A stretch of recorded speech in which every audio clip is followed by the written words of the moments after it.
Assalamualaikum warahmatullahi wabarakatuh. Perkenalkan, nama saya Priya Pratitya Maharani dengan nomor induk mahasiswa 201240016. Di sini saya akan menjelaskan mengenai teori ekonomi mikro Islam dan memberikan contoh studi kasusnya dalam kehidupan sehari-hari.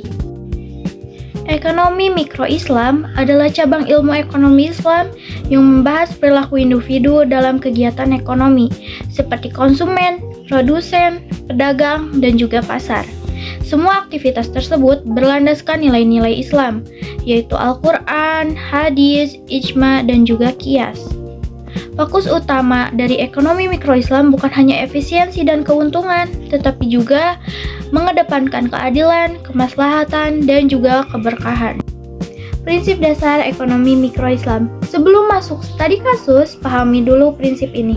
Yang pertama yaitu tauhid. Semua aktivitas ekonomi adalah bagian dari ibadah kepada Allah Subhanahu wa taala, yang berarti pedagang harus sadar bahwa Allah selalu mengawasi. Lalu yang kedua yaitu keadilan. Tidak boleh ada pihak yang dirugikan, baik penjual maupun pembeli. Lalu yang ketiga yaitu ada maslahah. Setiap keputusan ekonomi harus membawa manfaat bagi banyak orang, bukan hanya individu saja. Lalu yang terakhir yaitu amanah dan kejujuran, yang berarti kejujuran dalam takaran, kualitas, dan juga harga. Pelaku ekonomi dalam mikro Islam itu ada 3 pelaku utama. Yang pertama yaitu konsumen, yaitu orang yang mengonsumsi barang secara halal dan tidak berlebihan. Lalu yang kedua yaitu produsen, yaitu orang yang memproduksi barang halal dan bermanfaat.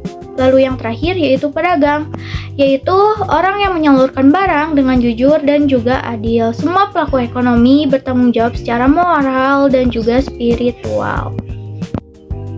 Mekanisme pasar dalam Islam.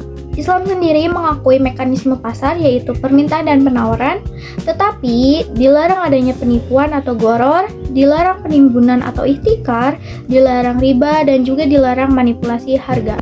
Harga boleh berubah secara alami, bukan karena rekayasa.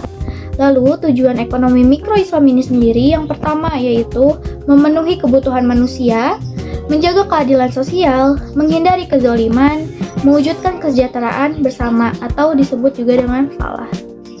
Setelah memahami konsep dasar ekonomi Islam, selanjutnya kita akan melihat bagaimana teori ini diterapkan dalam kehidupan nyata melalui sebuah studi kasus di pasar tradisional. Latar belakang dari kasus ini adalah di pasar tradisional Al-Amanah terdapat seorang pedagang sembako bernama Pak Hasan. Ia menjual beras, minyak goreng, dan juga gula. Saat terjadi kelangkaan minyak goreng, banyak pedagang menaikkan harga secara drastis. Pak Hasan memiliki stok cukup banyak karena ia membeli lebih awal. Ia dihadapkan pada 2 pilihan. Yang pertama yaitu mengikuti pasar dengan menaikkan harga tinggi demi keuntungan maksimal. Lalu yang kedua yaitu menjual dengan harga wajar sesuai prinsip Islam, meskipun keuntungannya lebih kecil. Beberapa persoalan mikroekonomi yang muncul yaitu bagaimana mekanisme pasar dan penawaran dalam kondisi kelangkaan? Apakah menaikkan harga secara berlebihan dibenarkan dalam Islam? Bagaimana tujuan produsen dalam ekonomi Islam? Keuntungan versus keberkahan.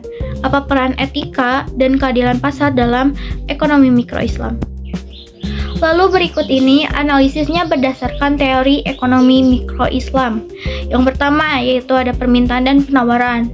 Kelangkaan sama dengan penawaran turun. Kebutuhan masyarakat tinggi sama dengan permintaan naik.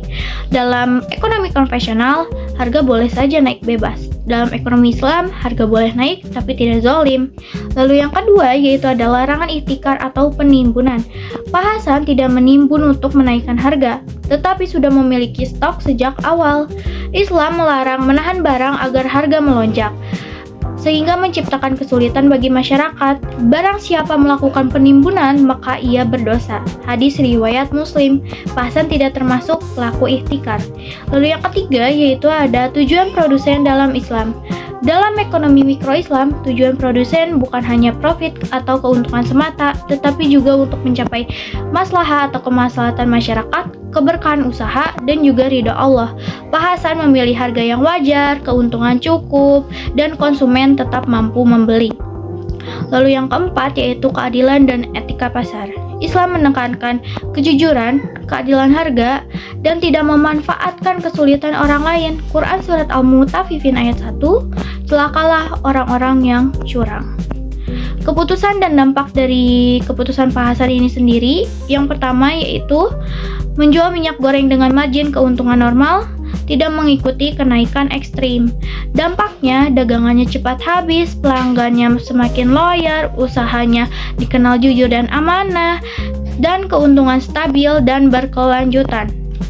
Kesimpulan dari studi kasus ini adalah teori ekonomi mikro Islam mengajarkan bahwa mekanisme pasar diakui tapi tidak dibatasi oleh etika. Keuntungan bukan satu-satunya tujuan, keadilan, kejujuran, dan kemaslahatan adalah dasar keputusan ekonomi. Dalam ekonomi mikro Islam, pasar bukan hanya soal untung dan rugi, tetapi juga soal nilai, moral, dan tanggung jawab sosial.